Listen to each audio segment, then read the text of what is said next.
Bună ziua, dragi ascultători! Sunt din nou în fața voastră. Astăzi aș vrea să vă vorbesc despre o experiență pe care am avut-o și pe care aș intitula-o Am văzut iadul sau Locuința morților. Pentru că iadul e impropriu spus, dar pentru că așa se chem obișnuiți, o să folosesc totuși cuvântul acesta iadul, măcar că nu acum este iadul. În momentul acesta este locuința morților. Și pentru aceasta aș vrea să vă citesc câteva versete pe care le găsim în Matei, capitolul 22, începând cu versetul 11 până la 13. Împăratul a intrat să-și vadă oaspeții și a zărit acolo pe un om care nu era îmbrăcat în haina de nuntă. Prietene, i-a zis el, cum ai intrat aici fără să ai haina de nuntă? Omul acela a amuțit. Atunci împăratul a zis slujitorilor să-i legați mâinile și picioarele și luați-l și aruncați-l în întunericul de afară. Acolo va fi plânsul și scrâșnirea dinților. Și aș vrea să vă mai citesc încă un verset din tot din Matei, capitolul 5, cu versetul 25. Caută de te împacă de grabă cu părâșul tău, câtă vreme ești cu el pe drum, ca nu cumva părâșul să te dea pe mâna judecătorului, judecătorul să te dea pe mâna temnicelui și să fii aruncat în temniță. Acum, în urmă cu 3 săptămâni, cam așa, în urmă cu 3 săptămâni, am avut o experiență foarte interesantă pe care vreau să vă relatez.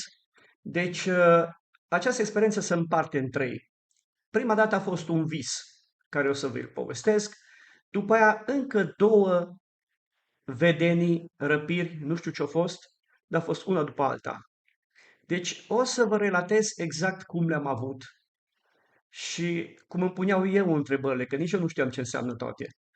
Așa, deci se făcea că uh, am visat și că în vis cumva am văzut două biserici la care eu am fost.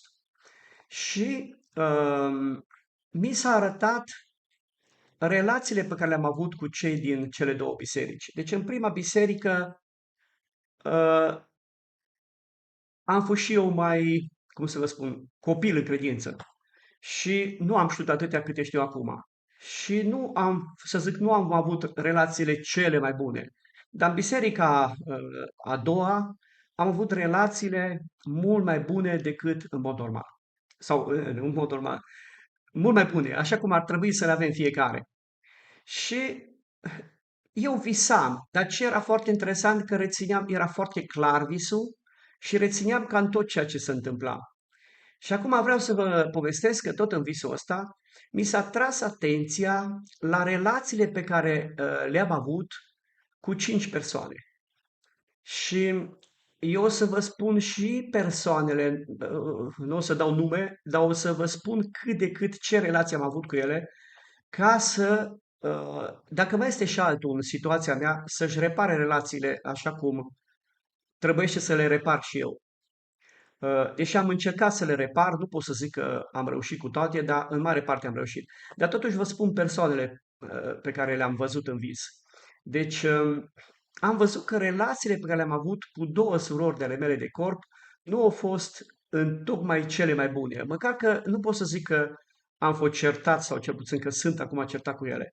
Dar Domnul mi-a arătat că nu erau relațiile cele mai bune cu ele. Deci era o stare, nu știu dacă aș numi conflictuală, dar nu cea mai mare bucurie de a te întâlni cu ele, da, dacă pot să-mi exprim. Eu vă zic toate detaliile ca și alții care sunt în situația mea să corecteze, ca să vedeți ce am pățit eu, ce am trăit eu și unde pot să ducă niște relații care nu sunt în tocmai după cum ar trebui să fie sau cum ne cere Domnul ca să le avem. Deci cu cele două surori de ale mele, după aia mi-a arătat relația cu soția mea. Măcar că eu pot să zic că în momentul ăla nu era o relație, sau nu este o relație rea cu soția mea, dar totuși în anumite situații poate că am, nu că poate că sigur, am mai ridicat vocea la ea, poate, sau așa mai departe. Deci a treia persoană era soția mea și a patra persoană care mi-a tras-o Domnul atenția a fost un asociat al meu, care în urmă cu ceva timp a fost asociat și după aia nu ne-am despărțit. și cu respectivul nu am încheiat relațiile cum ar fi așteptat Domnul să le închei. Și a cincea persoană este o fostă, acum e doamnă, dar a fost atunci domnișoară, de care mi-a plăcut când am fost fecior. Și am crezut că o să merg mai departe cu respectiva persoană, dar așa a fost situația, nu ne-am înțeles. Și Domnul mi-a arătat că tot așa relațiile mele cu ea nu au fost cele mai bune. Deci că am supărat-o de foarte multe ori și acum nu vreau să intru în detalii, că dacă o să asculte să nu, așa, nu divulg. Ok, deci cu astea 5 persoane, Domnul mi-a arătat că trebuie să repar relațiile. Și după ce o trecut noaptea, m-am sculat dimineața, am stat și am meditat puțin la ceea ce am visat și am zis, da, măi, am sculat-o și pe soția, de fapt eram deja treji, și am zis, mă, da, ar trebui să repar relațiile cu cele 5 persoane cu care Domnul i-a tras atenția, între care și tu, și soția mele. Așa. Și soția lucra mai departe în cameră, era ziua, soarele lumina pe geam, deci eram perfect treaz. Dar meditam, eram totuși întins pe pat și meditam la ceea ce am avut în vis. Și am zis, da, trebuie să repar relațiile cu respectivele persoane și mă gândeam, mă, da, tocmai așa de rău nu o fost, că nu pot să zic că m-am certat sau că eu, din punctul meu de vedere, nu era cu cele 5 persoane nu era o relație foarte, foarte rea. Ok. Și în timp ce mă frământam eu cu gândul ăsta că nu e o relație atât de rea cu cele 5 persoane și m-am gândit ce poate să fie atât de grav. M-am gândit eu. În momentul acela, într-o fracțiune de secundă, nu pot să vă zic ce s-a întâmplat. A fost vedenie, a fost răpire. Deci clar că cu corpul mi-a rămas în pat, că soția era în casă și dacă aș fi dispărut pentru 5 minute, ar fi observat. Dar nu observa să dispar. Deci corpul mi-a rămas pe pat. Nu pot să vă spun ce a fost. A fost atât de clar. Pot să zic că mai clar ca și în viața asta. Deci mai clar de atâta. Dintr-o dată m-am văzut că merg pe o stradă de asfalt înspre un sat. Și era destul de lung drumul. Și am mers pe asfalt până ce am ajuns în satul respectiv. Și în satul respectiv erau case mai mici. M-am plimbat pe străzi și am ajuns la capătul satului. La capătul satului era o pădure mare și un munte din piatră, așa albastră. Și chiar de la capătul satului, chiar de lângă case, că nu cred că era mai mult de la case, vreo 20 de metri, era o galerie de mină. Și galeria asta sau tunelul ăsta era foarte înalt, de vreo 6 metri înalt și de vreo 5 metri de lat.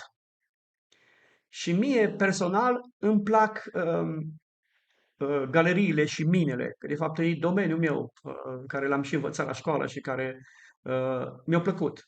Și văzând galeria asta, m-am tot uitat, bă, zic, cine a făcut aici galeria asta, că nu are niciun drum care să intre în el.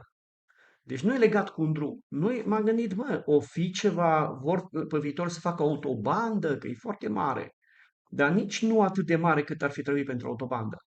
Și stând acolo și tot uitându-mă la mine asta, m-am gândit eu, bă, aș intra în ea. Dar, nu, mă gândeam să intru, să nu intru. Și stând acolo, m-am depărtat puțin între case. Și la un moment dat au venit o trupă de, nu chiar așa de mulți, între 7 și 10 persoane, tinerei, cam între 18 și 20 de ani, îmbrăcați toți în alb. Și au venit la mine și au zis, ce cauți tu aici? Și am zis, am venit pe drumul ăsta și am vrut să văd satul. Și zic că sunt interesat și de mina respectivă. Zice, locul tău nu este aici. Întoarce-te pe drumul pe care ai venit și să nu mai vii altul aici. Și am zis, am dat așa din număr, de ce să mă întorc înapoi? Că mie îmi place acolo. Și eu zis, și uite haina asta, ia-o pe tine. Și când am zis așa, eu m-am uitat la mine. Aveam și eu pantaloni albi, dar spre surprinderea mea, nu aveam în sus nimică. Deci mi-am văzut pielea. Deci nu aveam o haină pe mine. Și eu m-am uitat așa la ei. Oare li s-a făcut milă de mine de îmi dă o haină, sigur e o haină folosită. și vrea să mi-o dea mie, dar eu nu m-am gândit. Și în momentul ăla, persoana care îmi întindea mie haina o zis, nu, nu-i ceea ce gândești tu. Haina asta nu o fost folosită de nimeni și o haină nouă. Ia-o și îmbracă-te cu ea. Și niciodată să nu mai vii pe drumul ăsta, că locul tău nu este aici. Și am luat haina, era o haină foarte faină, albă, parcă din mătasă și cu foarte multe flori pe ea. Era foarte faină haina. Și am luat-o pe mine și m-am întors apoi, cum au zis ei, pe drumul pe care venise, pe asfalt. Și după ce am mers câțiva pași, dintr-o dată m-am trezit din nou în pat, acasă, în corpul ăsta. Și m-am mirat foarte tare și am zis, măi, clar că haina e vorba de haina de nuntă, că aia e albă și aia îmi lipsea. Și am stat și m-am gândit, da, uite mă că înseamnă că eu n-am avut haina de nuntă pentru că cu cele 5 persoane nu m-am împăcat suficient și nu am ținut o relație, deci am fost distant față de ele. Și am zis, da mă, asta însemna. Dar ce-o fi însemnând mina aia? Că aia chiar că nu-mi dau seama. Și aș fi vrut să o văd. Și am meditat așa, nu știu dacă au trecut 5 minute și tot m-am gândit, mă, ce-o fi fost mina aia că nu înțeleg nimic, ce alte am înțeles. Am înțeles visul de azi noapte, am înțeles trăirea asta pe care am avut-o, deși e șocantă, că n-am dormit și dintr-o dată am fost dus acolo. Dar ce-o fi mina aia, că chiar că nu mai înțeleg. Și în timp ce mă gândeam așa, într-o fracțiune de secundă, deci soția încă lucra în casă, era gălăgie.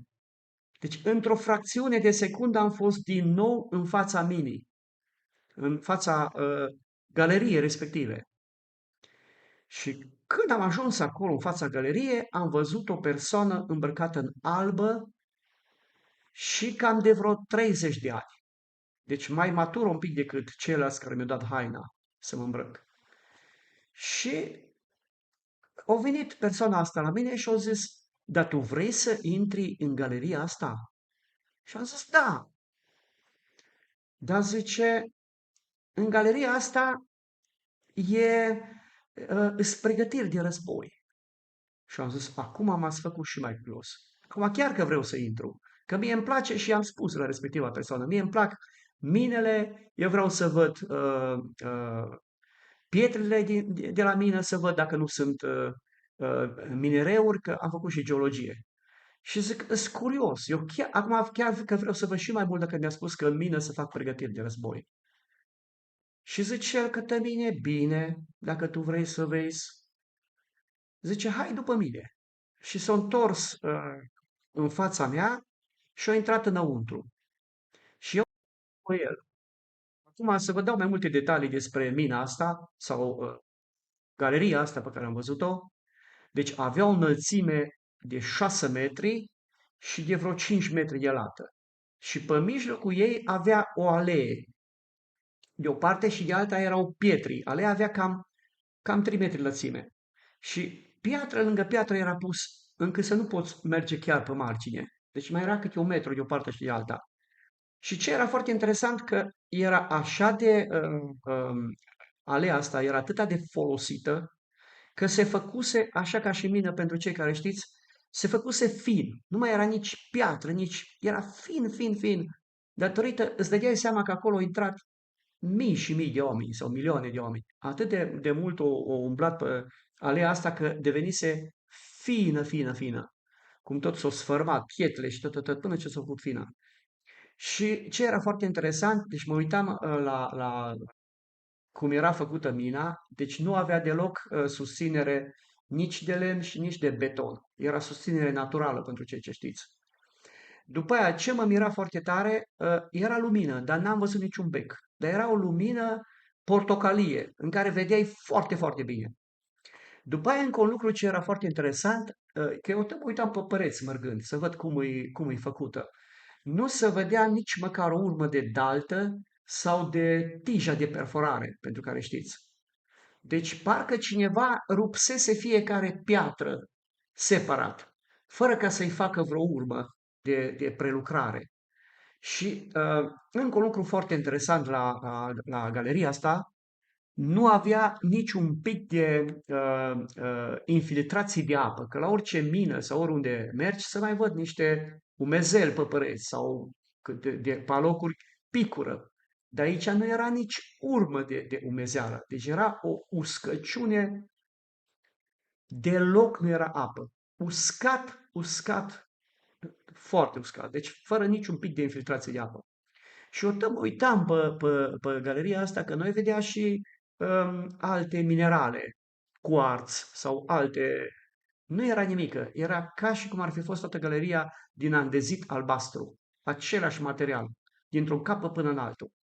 Și am mers așa după persoana asta îmbrăcată în albă, cam vreo 1 kilometru, între 800 și 1 kilometru am mers după ea. Și m-am uitat, deci am avut timp suficient, nu era grabă, deci efectiv m-am gândit la tot felul de lucruri mergând pe mina asta, numai nu știam ce o să fie mai departe.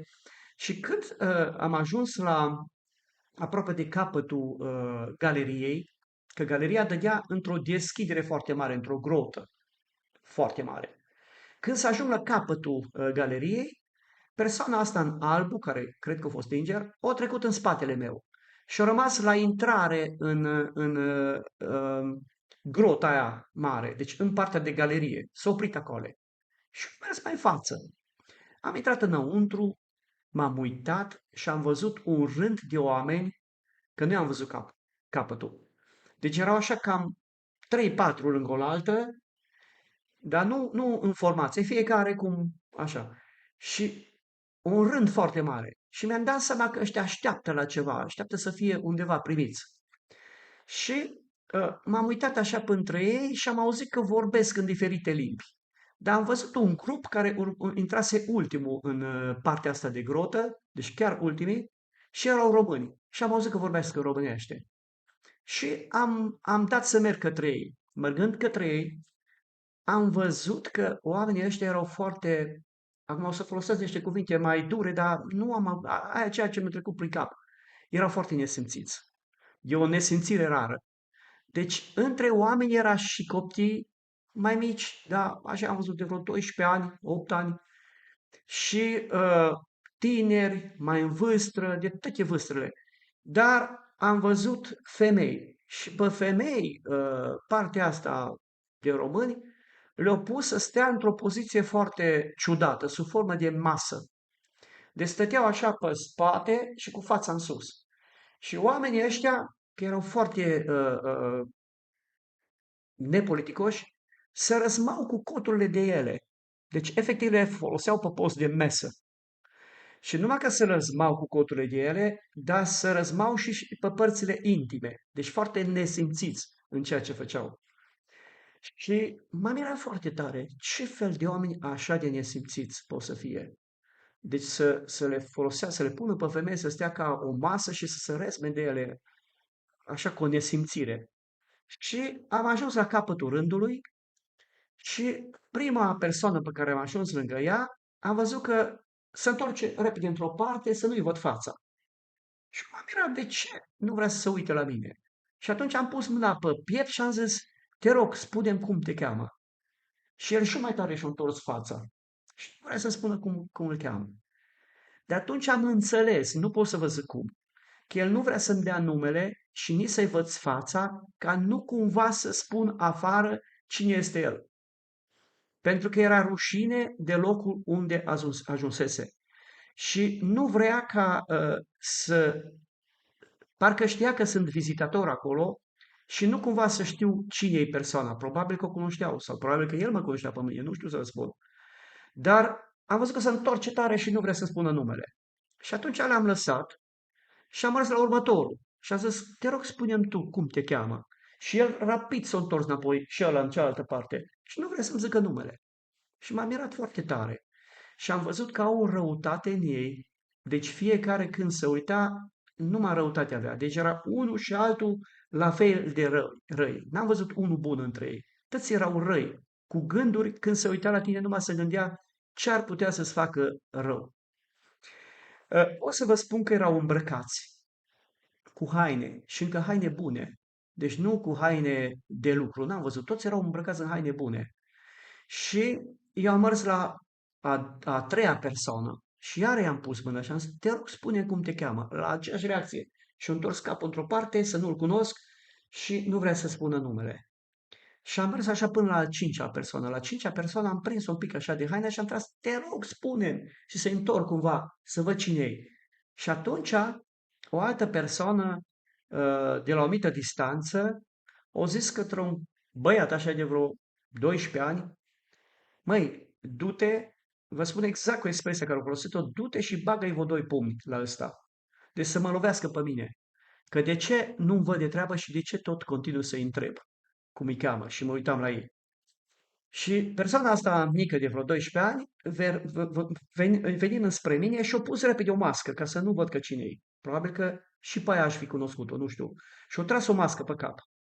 Și-a venit de la mine și-a luat în poziție așa ca să mă lovească. Eu m-am întors așa într-o parte, dar nu mi-era frică de el, că era mai mic decât mine. Și m-am întors așa într-o parte ca să cumva să mă protejez de la lovituri, deși nu mi-era frică de el. Și am stat așa cumva și eu, pregătit să nu îl lăs să mă lovească. Și în momentul ăla, nu pot să vă zic de unde știu, dar în momentul ăla mi-a venit în cap, ăsta e iadul. Și am zis, măi, voi sunteți în iad. Și când am zis asta, voi sunteți în iad, toți care au fost în jurul meu, deci pot să zic poate că vreo 20, o sări pe mine și m-au apucat de toate părțile moi care ar putea să mi le rupă de pe mine, de carne. Deci la un moment dat am tot văzut cum să pun mâini pe mine și mă prinde peste tot.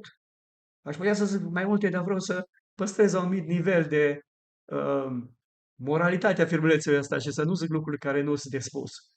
Deci m-au prins de toate părțile, prima dată de părțile care dor cel mai tare și după aia peste tot unde aveam carte. Deci au fost, am zis 20, dar 10 de mâini care au sărit peste mine. Și atunci am apucat să mai strig o dată. Măi, ăsta e iadul! Dar ei de ciuda mare că am spus un adevăr, că ei nici măcar nu acceptau să gândească că sunt iad. Dar de ciuda că eu am spus un adevăr, au sărit pe mine să mă pedepsească. Și în momentul ăla, deci când am strigat a doua oară, persoana care a venit cu mine, aia îmbrăcată în album, m-a prins de spate și m-a tras cu forță afară dintre ei. Dar toate mâinile se țineau de mâine. Și când m-a tras cu toate persoanele după mine. Așa. Și în momentul în care am ajuns la interferența dintre grota aia mare și partea mai gustă de galerie, am observat că ei s-au lovit ca și de un zid. Deci ei nu puteau intra înapoi în galeria aia de intrare. Deci puteau numai până la interfața dintre cele două, dintre grota aia sau așa și galerie. Și acolo s-au lovit ăsca de un zid și au început să mă lase. Pentru că respectivul mă trăgea mai departe și m-a tras cu o viteză pe galerie și dintr-o dată m-am trezit înapoi în corpul de carne. Și am zis soției, am fost în iad. Acum vreau să vă spun câteva cuvinte că noi toți spunem iadul, dar nu iadul, e locuința morților. Deci morții care mor nemântuiți nu ajung în cer, ci ajung în locuința morților. Acolo sunt doar cei care sunt nemântuiți. Și în iad vor fi aruncați doar după ce vor în judecata finală. Deci încă nu sunt în judecata finală, sunt doar într-un loc de chin. Deci cam asta, eu am văzut de mai multe ori iadul, dar ăsta a fost ultima dată și cred că acum am înțeles perfect ce a vrut să spună Domnul. Deci atâta timp când nu avem haina de nuntă pe noi, direcția noastră este direcția locuinței morților.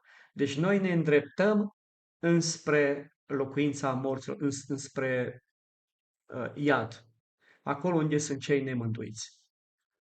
Și în momentul în care iertăm pe toți oamenii și ne restabilim relațiile și ne împăcăm cu pârâșul nostru, așa cum v-am citit versetul, poate că ar fi bine să vi-l mai citesc o dată, măcar că sunt 24 de minute, să vă citesc din Matei, că ăsta e cel mai grăitor.